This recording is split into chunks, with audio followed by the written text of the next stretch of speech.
selamat pagi. Perkenalkan, nama saya Jessica Krisnaningtyas, Guru BK SMA Negeri 1 Sukoharjo. Hari ini kami akan memaparkan materi tentang pemilihan mata pelajaran pada kurikulum Merdeka. Bisa disimak untuk para siswa dan juga orang tua. Mari kita simak bersama-sama. Yang pertama, apakah itu bakat? Bakat adalah kemampuan yang dimiliki individu yang ditampilkan secara produktif, cepat, dikuasai, dan tampil lebih baik dibandingkan dengan orang lain. Lalu, apakah bedanya dengan minat? Minat adalah ketertarikan pada suatu objek, sumber motivasi pada individu untuk melakukan sesuatu. Dalam hal ini, yang dimaksud adalah minat karir. Dan yang ketiga, kita akan belajar apakah yang dimaksud dengan kemampuan. Apakah anak-anak tahu? Kemampuan adalah kapasitas seseorang untuk melakukan beragam tugas dalam suatu kegiatan atau pekerjaan. Kemampuan dapat dibagi dalam berbagai jenis, seperti hanya kemampuan intelektual dan kemampuan fisik. Anak-anak dan para orang tua, dalam implementasi kurikulum Merdeka, mengapa minat, bakat, dan kemampuan sangat penting? Mari kita belajar bersama-sama.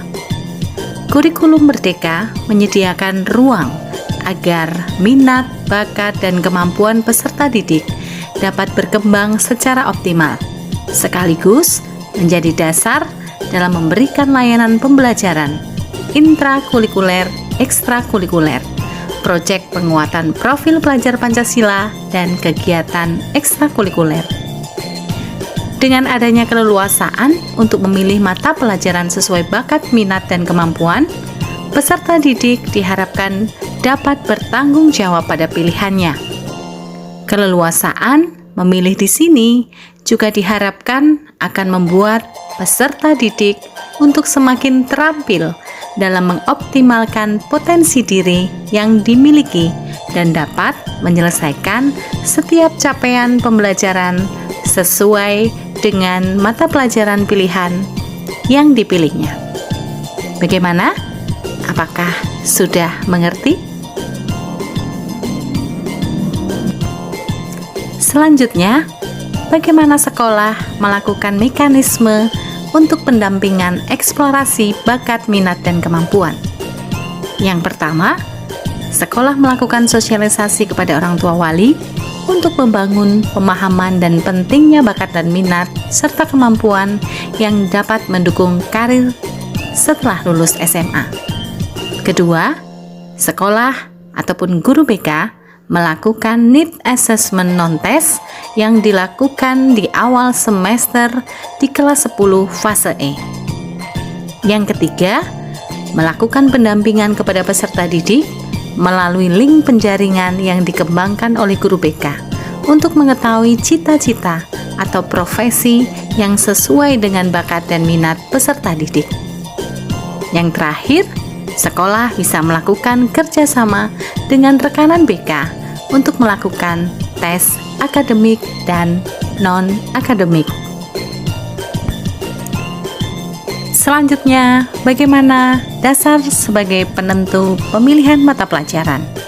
Selain yang sudah kita pelajari tadi, penentunya adalah yang pertama, hasil nilai peserta didik pada semester 1 dan 2 di fase E atau kelas 10. Yang kedua, hasil tes non-akademik dan akademik. Dan yang ketiga, hasil tes psikologi yang akan mengukur bakat, minat, dan kemampuan peserta didik. Bagaimana? Para peserta didik dan juga orang tua, apakah sudah cukup jelas? Terima kasih. Burung dara, burung cendrawasih, bisa dicari di Papua. Cukup sekian, terima kasih. Semoga bermanfaat bagi kita semua. Terima kasih. Demikian materi yang sudah kita paparkan bersama. Kiranya semua bermanfaat dan mampu membantu anak-anak semua di dalam memilih mata pelajaran dalam kurikulum Merdeka di fase F.